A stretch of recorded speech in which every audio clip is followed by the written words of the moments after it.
Good morning बच्चों। Most important topic start करते हैं, डिफरेंशिएशन, रोल्स थ्योरम। और भाई एक्सरसाइज का बेसिक है 7.10 का। एलिमेंट बुक है मेरे पास 12th स्टैंडर्ड की। तो स्टार्ट करते हैं उसमें से रोल्स थ्योरम, यानी कि बेसिक एक्सरसाइज 7.10।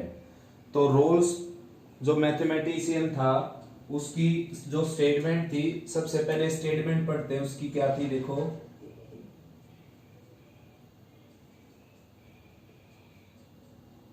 स्टेटमेंट थी बच्चों, if F X is defined on F X is a function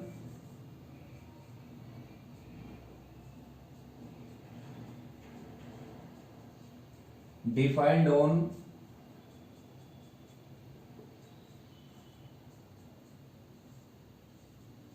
A B close interval. और कोई फंक्शन अगर डिफाइंड है, ठीक है ना, तभी उसके ऊपर काम करना है। मान लो ए से बी पर किसी पॉइंट पर डिफाइंड ही नहीं है, तो फिर कुछ चेक करना नहीं उसका हमने। तो पहली कंडीशन, अगर फंक्शन कंप्लीट करता हो भाई, function is continuous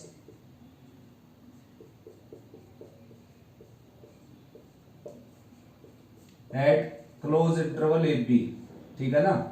close interval A B के ऊपर क्या हो, फंक्शन कॉन्टिन्यूअस।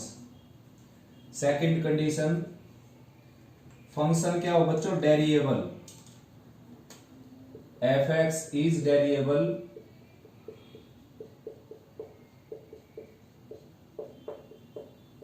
और ओपन इंटरवल ए बी। और थर्ड कंडीशन है बच्चों, F A equal to F B. If F A equal to F B, then Rolle's theorem is applicable.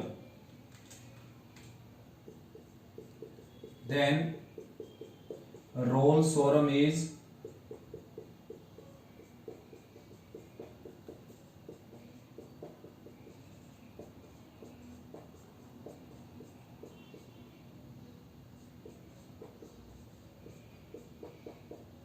यानी कि यहां तक की बात ये हुई बच्चों, अगर किसी फंक्शन के पास ये तीन क्वालिटी हैं, वो फंक्शन कंटिन्यूअस है, ए से B close interval A B के ऊपर। कंटिन्यूअस आप जानते हो क्या होता है, ठीक है ना। और वो फंक्शन अगर डेरिएबल है ओपन इंटरवल ए बी के ऊपर, क्लोज इंटरवल ए बी का मीनिंग है ए पर बी पर बी और उसके बीच के सभी रियल नंबर पर कंटिन्यूअस वो फंक्शन। और ओपन इंटरवल का मीनिंग है यहाँ पर डेरिएबल का कि ए बी को छोड़कर उसके बीच के रियल नंबर पर सभी पर क्या हो, फंक्शन डेरिएबल। साथ में F of A equal to F of B हो बच्चों, तो इस तरह के फंक्शन के ऊपर क्या हो जाएगा, रोल्स थ्योरम एप्लीकेबल हो जाएगी भाई, ठीक है ना। अगर फंक्शन में ये क्वालिटी होंगी, तीन क्वालिटी, तो रोल्स थ्योरम एप्लीकेबल हो जाएगी, ठीक है ना। अगर इनमें से कोई एक भी क्वालिटी नहीं होगी, रोल्स थ्योरम उसको होल्ड नहीं करेगी, उस क्वेश्चन को उसके ऊपर लगेगी नहीं, ना आपने चेक करना आगे। तो ये तो ही रोल्स थ्योरम की लगेगी किन क्वेश्चंस के ऊपर। अब रोल्स थ्योरम का रिजल्ट क्या है वो देखते हैं। देन देयर एग्जिस्ट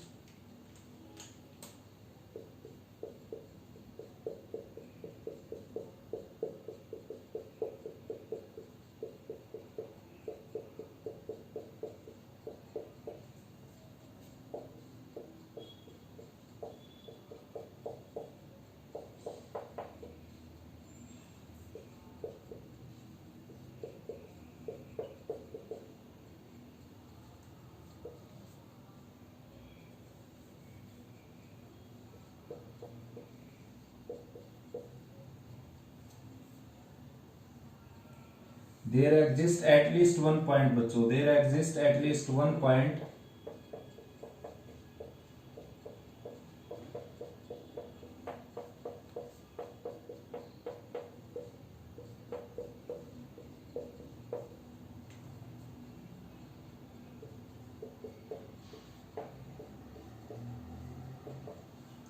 यानी कि अगर फंक्शन के पास ये तीन क्वालिटी हो बच्चों, ये तीनों की तीनों एग्जैक्ट तीनों से कम कुछ भी नहीं, तो वहां पर एक ऐसा एग्जिस्ट करेगा सी, कम से कम एक पॉइंट, जिससे उसका डेरिवेटिव जीरो हो जाएगा, ठीक है ना, जो उसके डेरिवेटिव को जीरो बनाएगा। छोटा सा एग्जांपल लेकर आपको साथ साथ बता देता हूं, जैसे कि आपका फंक्शन है ये F X is equal to X square minus 5x plus 6 on 2 2 3। तो भाई बच्चों ये आपका फंक्शन है कोई। तो सबसे पहले देखते हैं ये कंटिन्यूअस है या नहीं।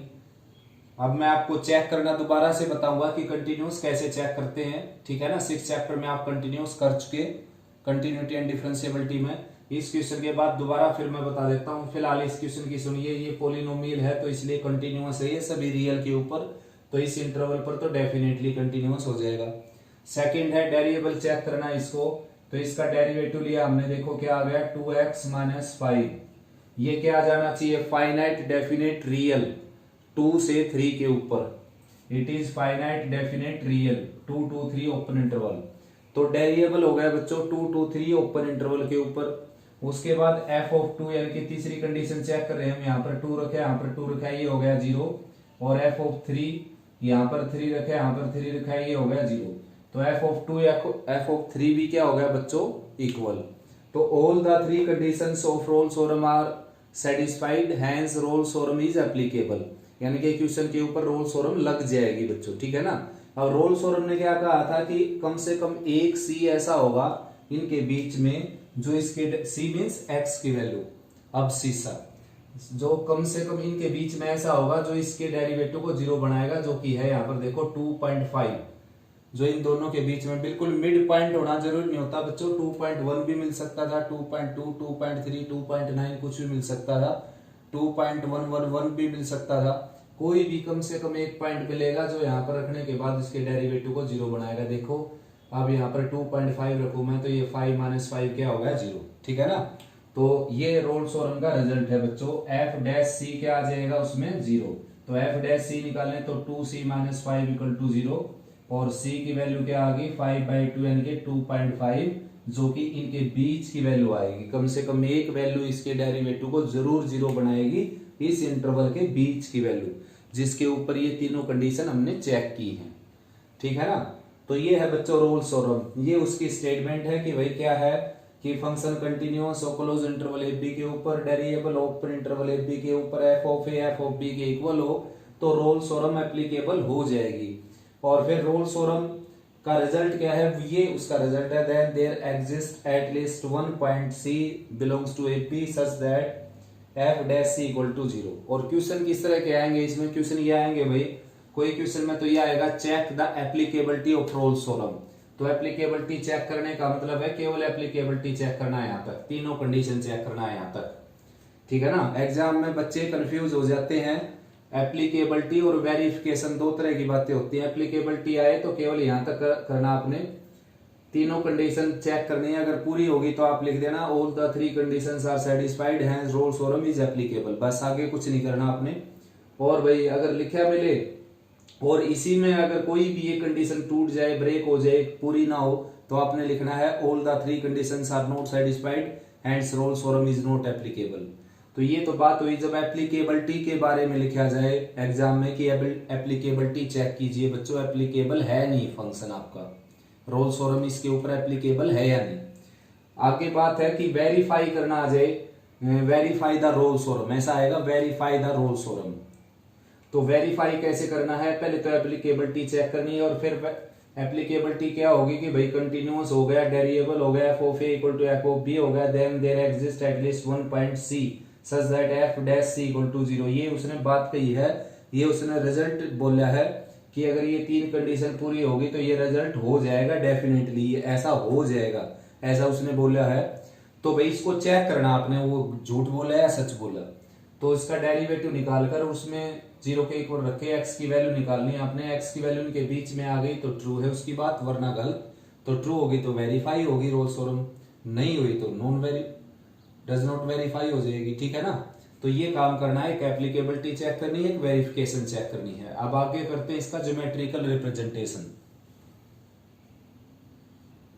तो बच्चों पहले देखते हैं ज्योमेट्रिकली प्रूफ इसका और बाद में ज्योमेट्रिकली सिग्निफिकेंस समझते हैं, ज्योमेट्रिकली मीनिंग क्या है इस चीज का, ठीक है ना। तो भाई जैसे कि ग्राफ बनाते हैं, एक्स एक्सिस वाई एक्सिस पर, ये वाई एक्सिस होगी, ये एक्स एक्सिस होगी बच्चों।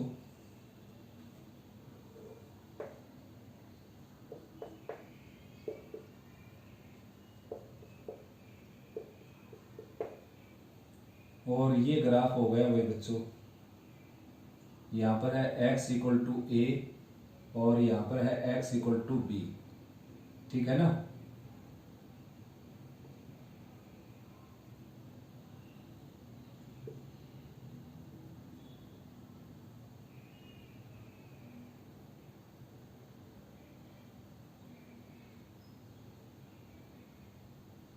ये हो गया x इक्वल टू बी, और भाई ये पॉइंट हो गया a and f of a, और ये पॉइंट हो गया b and f of b। ऐसा क्यों हो गया आप जानते होंगे, जैसे कि आपका कोई फंक्शन है f(x is equal to X plus one), तो जैसे आप f2 की वैल्यू निकालते हैं, x की जगह 2 रखते हैं, x की जगह 2 रखते हैं, तो y की वैल्यू क्या आ जाती है 2 प्लस 3, तो उसको f ऑफ 2 ही तो बोलते हैं। x की वैल्यू 2 है तो y की क्या हो जाती है f ऑफ 2, x की वैल्यू a है तो y की क्या हो जाती है f ऑफ a, x की वैल्यू b है तो y की क्या हो जाती है f ऑफ b। अब इस ग्राफ में आपने ये देखना है बच्चों, ये जो ग्राफ है आपका, इसमें ये देखना है, सबसे पहली बात इसमें देखनी है तीनों कंडीशन पूरी करता है नहीं करता है। तो पहली कंडीशन क्या थी इसकी, पहली कंडीशन थी कि भाई फंक्शन कंटिन्यूअस हो। तो ज्योमेट्रिकली कंटिन्यूअस का मीनिंग क्या है कि फंक्शन का ग्राफ कहीं पर भी टूटा हुआ नहीं हो, ऐसे कहीं पर ब्रेक ना लगा हो। तो ये बात लिखो आप, function is graph of function has no break from A to B, A से बी के बीच में फंक्शन के ऊपर कोई भी ब्रेक नहीं है, ठीक है ना।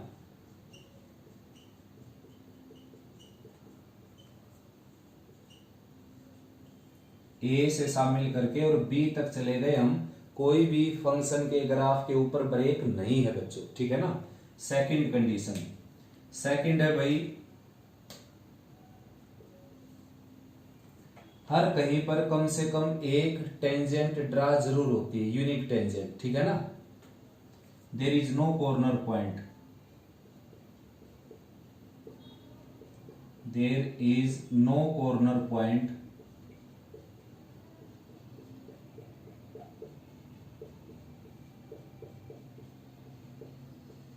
On A to B open interval.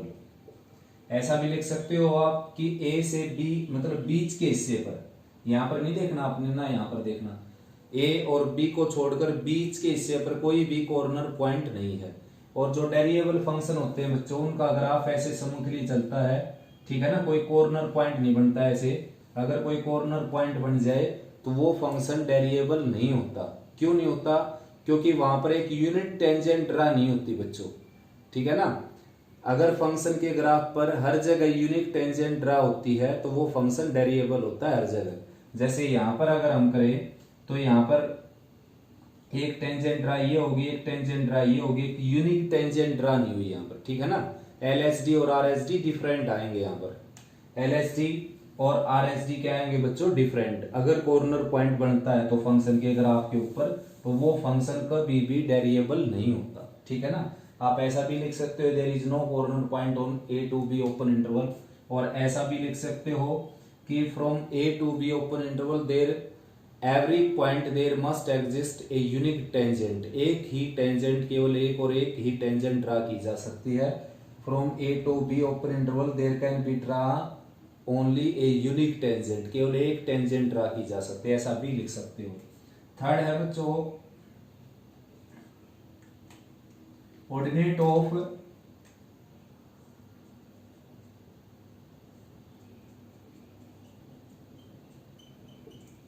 of x equal to a and x equal to b are equal।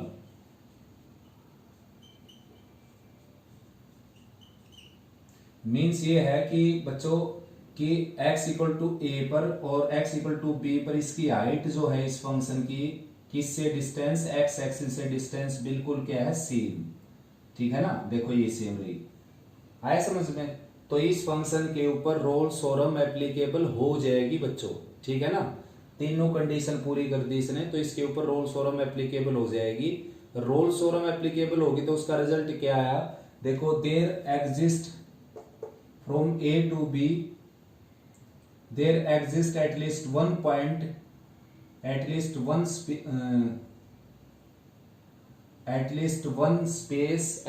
One point which from where we can draw a tangent parallel to x axis, मतलब इसके ऊपर कम से कम एक point जरूर होगा जहां पर आप टेंजेंट ड्रा करोगे वो x एक्सिस के पैरेलल हो जाएगी। कम से कम एक पॉइंट जरूर है बच्चों इस ग्राफ के ऊपर, यहां से लेकर यहां तक कम से कम एक का मतलब एक से ज्यादा भी हो सकते हैं, तो कम से कम एक पॉइंट जरूर है जहां पर आप टेंजेंट ड्रा करेंगे तो वो x एक्सिस के पैरेलल हो जाएगी। देखो 11th क्लास में पढ़ा था आपने कि x एक्सिस का स्लोप क्या होता है बच्चों, x एक्सिस का स्लोप होता है 0, ठीक है ना। और स्लोप निकालते कैसे हैं, डेरिवेटिव लेकर, ये भी पढ़ चुके हैं आप 11th क्लास में। dy बाई डी एक्स ही क्या होता है, स्लोप, ठीक है ना। तो भाई f डैश x 0 हुआ, इसका मीनिंग क्या है, स्लोप क्या हो गया 0। f डैश c 0 हो गया, इसका मतलब क्या है कि किसी पॉइंट पर उसका स्लोप क्या होगा 0, और स्लोप 0 हो गया तो इसका मतलब वो किसके पैरेलल होगी, x एक्सिस के। तो थोड़ी सी पैरेलल लाइन आ गई, मैंने थोड़ी सी डिफरेंट लगा दी, ठीक है ना, इसके बिल्कुल पैरेलल आ जाएगी x एक्सिस के। तो ये रोल्स थ्योरम का रिजल्ट है बच्चों। तो ज्योमेट्रिकली प्रूव कर दिया मैंने इसको, और भाई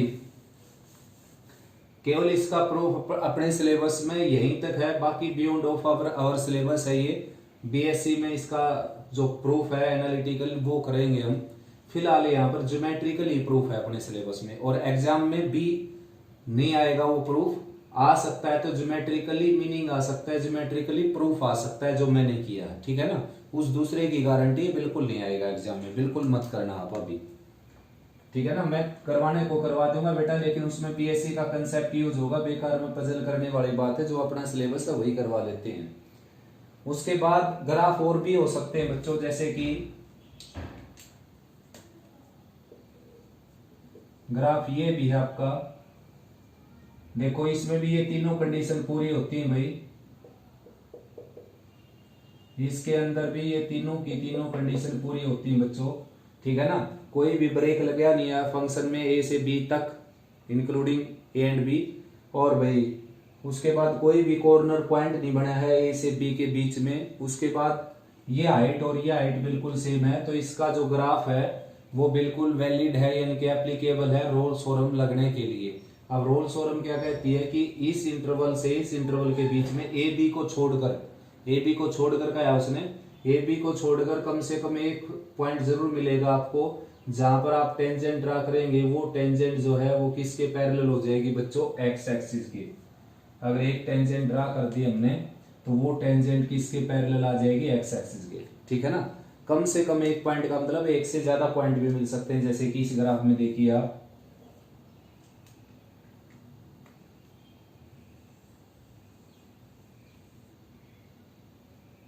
ये जैसे x इक्वल टू ए और ये है x इक्वल टू बी। देखो तीनों क्वालिटी इसमें, कहीं पर फंक्शन का ग्राफ टूटा हुआ नहीं है, बीच में कोई ब्रेक नहीं है, तो मीन्स कंटिन्यूअस बोलते हैं जिसको। उसके बाद कोई कॉर्नर पॉइंट नहीं है इसमें ग्राफ के ऊपर कहीं पर भी, ए से बी के बीच में।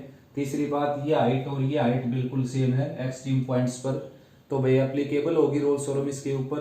अब रोल्स क्या कहता है कि यहाँ पर कम से कम एक पॉइंट जरूर एग्जिस्ट करेगा जहां पर आप टेंजेंट ड्रा करेंगे, वो टेंजेंट किसके पैरेलल हो जाएगी, एक्स एक्सिस की।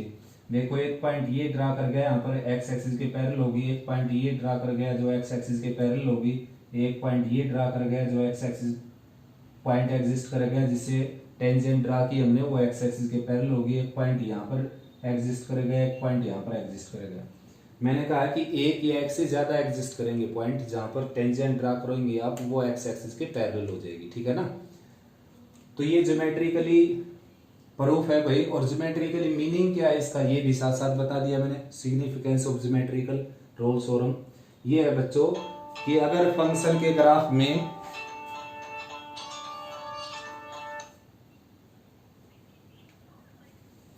ये है बच्चों, अगर फंक्शन के ग्राफ में ये तीनों की तीनों क्वालिटी हो तो वहां पर कम से कम एक पॉइंट जरूर एग्जिस्ट करता है जिससे टेंजेंट ड्रा करें आप, वो एक्स एक्सिस के पैरेलल हो जाए, ठीक है ना। F dash X equal to 0 होने का मीनिंग है कि एक्स एक्सिस का स्लोप 0 होता है, तो एफ डैश एक्स 0 हो गया, यानी कि उस ग्राफ की टेंजेंट का स्लोप क्या हो गया 0, यानी कि वो जो टेंजेंट है वो एक्स एक्सिस के पैरेलल हो गई, ठीक है ना। तो ये बात है बच्चों। अब उसके बाद आगे हम करते हैं, इसमें करना क्या होगा अपने एग्जाम में दो तरह की बातें आएंगी बच्चों। एक तो एप्लीकेबिलिटी चेक करनी, दोबारा बता देता हूं मैं, और एक वेरिफिकेशन करना। तो ध्यान से आपने काम करना है। वेरिफिकेशन करना है तो वेरिफिकेशन करना है, एप्लीकेबिलिटी आए तो केवल आधा क्वेश्चन करना, कहीं आप पूरा करके आए तो मार्क्स आपको उतने मिलेंगे, टाइम ही वेस्ट होगा आपका, बाकी क्वेश्चन के लिए कम पड़ जाएगा टाइम। तो भाई अब बात करते हैं इसमें जो कंटिन्यूअस चेक करना है वो कैसे चेक करेंगे आप कंटिन्यूअस। तो कंटिन्यूअस चेक करने का एक मेथड तो ये है बच्चों, हाउ टू चेक कंटिन्यूअस।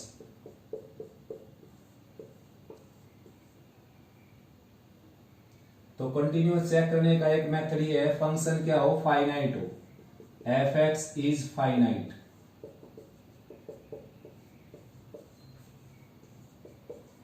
मतलब किसी पॉइंट पर इनफाइनाइट ना हो फंक्शन, जैसे कि ये फंक्शन है,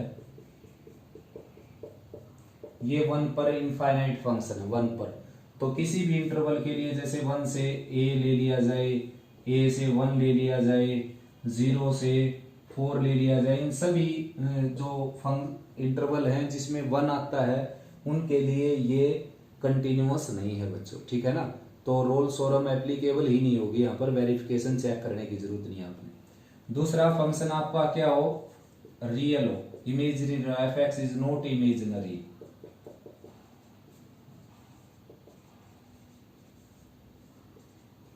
मतलब आपने चेक करना है कि कहीं आपका फंक्शन इमेजिनरी तो नहीं है, जैसे कि ये है, यहां पर अगर आप x की वैल्यू 1 से लेस लें, यानी कि -3 से जैसे 1 ले लेता हूं मैं, तो इस पर ये फंक्शन इमेजिनरी हो जाता है। देखो यहाँ पर मैं -1 लूं, -2 लूं, 0 लूं, तो उसके लिए क्या होगा, इमेजिनरी। तो इमेजिनरी होगा तो फंक्शन कंटिन्यूअस नहीं होगा, और कंटिन्यूअस नहीं होगा तो एप्लीकेबल नहीं होगी रोल्स थ्योरम, ठीक है ना। इस तरीके से चेक करना आपने। तीसरा है बच्चों कि फंक्शन अगर डेरिएबल है तो कंटिन्यूअस अपने आप हो जाएगा, ठीक है ना। चलो उसके बारे में बात करते हैं। अब ये मेथड तो इस तरीके से चेक करना आपने। उसके बावजूद अगर फंक्शन इस टाइप का हो, जैसे a note x plus a note plus a1 x plus a2 x square and so on, polynomial हो मीन्स, तो पोलिनोमियल को आप डायरेक्ट कंटिन्यूअस लिख सकते हैं। Every polynomial function is continuous for all real x, hence also continuous on a to b close interval, ठीक है ना। नेक्स्ट है बच्चों, आप फंक्शन का डेरिवेटिव निकाल लीजिए। अगर फंक्शन डेरिएबल है a से b ओपन क्लोज इंटरवल के ऊपर, तो a से b क्लोज इंटरवल के ऊपर कंटिन्यूअस भी जरूर होगा वो, यानी कि फंक्शन अगर डेरिएबल है तो कंटिन्यूअस जरूर होता है बच्चों, ठीक है ना। क्योंकि डेरिएबल का जो ग्राफ होता है उसकी खासियत ये होती है कहीं पर भी ब्रेक नहीं लगता, बीच में कोई कॉर्नर पॉइंट नहीं होता, कहीं पर टूटा नहीं होता और कोई कॉर्नर पॉइंट नहीं होता। ये डेरिएबल का ग्राफ होता है ऐसे, डेरिएबल फंक्शन का। जबकि कंटिन्यूअस का ग्राफ क्या होता है, कंटिन्यूअस के ग्राफ में केवल ये है कि ब्रेक ना लगे बीच में, ठीक है ना। कॉर्नर कितने भी बन जाए, बेशक से ऐसे चलता रहे या कॉर्नर बना जाए ऐसे। तो कंटिन्यूअस के ग्राफ में केवल एक क्वालिटी होती है कि कहीं पर टूटता नहीं बीच में, कॉर्नर उसमें बन जाते हैं। जबकि इसमें दो क्वालिटी होती है, कहीं पर टूटेगा भी नहीं बीच में और कॉर्नर पॉइंट भी नहीं बनेगा, कहीं पर कॉर्नर भी नहीं बनेगा किसी पॉइंट पर। तो इसलिए जो इसकी क्वालिटी रखता है वो इसकी तो अपना आप रखेगा, यानी कि every derivable function is also continuous function. तो आप डेरिएबल चेक कर लीजिए, अगर वो डेरिएबल है तो कंटिन्यूअस डेफिनेटली हो जाएगा। और डेरिएबल कैसे चेक करना है, डेरिएबल चेक करना है बच्चों, उसका डेरिवेटिव निकाल लीजिए आप। उसका डेरिवेटिव अगर फाइनाइट, डेफिनेट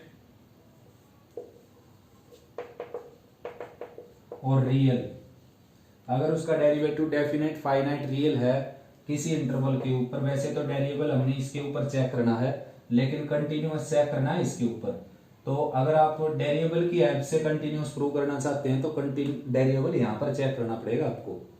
क्वेश्चन में जो कंडीशन है उसमें केवल यहाँ पर चेक करना है ए बी को छोड़कर। तो जो सेकंड कंडीशन आप पूरी करो डेरिएबिलिटी की, उसमें केवल ये दिखाना है कि ए से बी ओपन इंटरवल पर डेरिएबल है। जबकि डेरिएबिलिटी का यूज करके आप उसको कंटिन्यूअस लिखना चाहते हैं, डेरिएबल चेक करके कंटिन्यूस चेक नहीं करना चाहते आप, तो क्लोज इंटरवल एफ बी के ऊपर पहले उसको डेरिएबल दिखाइए, फिर आप क्लोज इंटरवल एफ बी के ऊपर कंटिन्यूस लिख सकते हैं। ठीक है बच्चों, तो भाई एवरी डेरिएबल फंक्शन क्या होता है, कंटिन्यूस फंक्शन। तो इन बातों का ध्यान रखना है, और जो सारी की सारी मेथड है, इसका वर्किंग रूल है, मैं एक्सरसाइज में करवाऊंगा, ये आपको एक दो क्वेश्चन से आपको सारी एक्सरसाइज समझ में आएगी बच्चों, आ जाएगी। तो नेक्स्ट करते हैं अब इससे रिलेटेड एक्सरसाइज 7.10, ठीक है ना। तो भाई इसमें कोई प्रॉब्लम आती है आपको, फिर भी आप कमेंट सेक्शन में लिख सकते हो।